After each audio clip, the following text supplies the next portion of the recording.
पल भर के लिए अपनी आंखें बंद कीजिए और कल्पना कीजिए आप एक ऐसे इंसान हैं जो किसी हादसे का शिकार हो गए हैं और कहीं ऐसी जगह पहुंच गए हैं जहां आपका कोई अपना नहीं है। आपके पास न भूख मिटाने के लिए खाना है और न ही वापसी के लिए कोई उम्मीद। आपका दिमाग भी धीरे धीरे काम करना बंद कर रहा है। अब अपनी आंखें खोलिए और भगवान का शुक्रिया अदा कीजिए कि यह आपकी सिर्फ कल्पना है। मगर क्या आप जानते हैं कि यह किसी इंसान की असली कहानी है? यह कहानी है एक निडर मछुआरे जोस सल्वाडोर अल्वारेगा की। वही अल्वारेगा जो मछली पकड़ने के लिए समुद्र में उतरा तो, लेकिन उसे वापसी में पूरे 438 दिन लग गए। 17 नवंबर 2012 यह वह तारीख है। अल्वारेगा मेक्सिको के एक गांव से निकला और गहरे समुद्र में मछली पकड़ने उतर गया। इस यात्रा में उसके साथ उसका एक साथी भी था। मछलियों को पकड़ने में उसे अल्वारेगा जितनी महारत हासिल नहीं थी, मगर वो खुद को निकाल रहा था।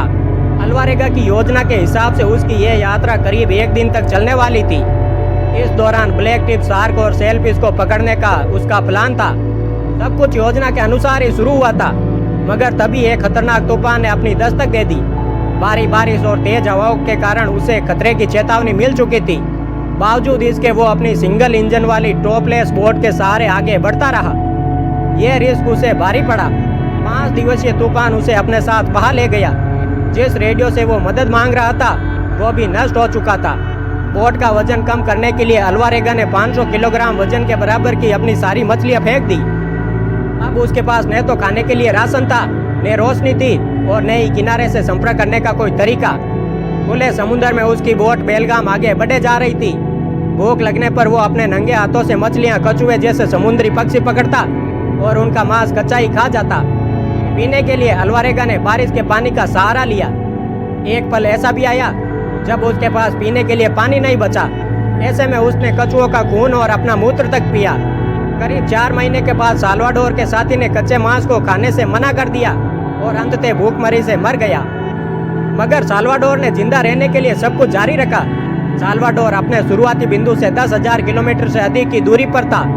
खुद को भगवान के सहारे छोड़कर अल्वारेगा ने खुद को अपनी बोट के सहारे सौंप दिया। वह खुली आंखों से आसमान में टिमटिमाते तारों को देखता था, इस उम्मीद के साथ कि कोई उसकी मदद के लिए आएगा। उसने अपने आसपास कई सारे जहाजों की चहलकदमी महसूस की, मगर कोई उसकी मदद के लिए आगे नहीं आया। इस अकेलेपन में अल्वारेगा ने गीतों और भजनों को समय काटने का साधन बनाया। 30 जनवरी 2014 को 438 नरके दिनों के बाद अल्वारेगा ने कुछ दूरी पर पहाड़ों को देखा। यह मार्शल द्वीप समूह का एक छोटा सा कोना था। उसने अपनी नाव छोड़ी और तैरकर किनारे पर आ गया। आखिरकार वह जमीन पर था।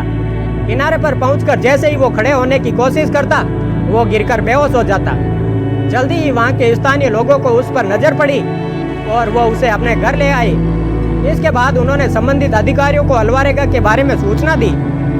पुलिस जब मौके पर पहुंची तो उसने देखा कि अल्वारेगा के टखने सूजे हुए थे। उसकी आंखों की रोशनी बहुत कम हो गई थी। वो मुश्किल से चल पा रहा था।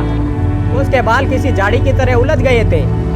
लिहाजा उन्हें लगा कि साल्वाडोर अल्वारेगा के साथ किसी ने बर्बरता की है, जबकि सच कुछ और था।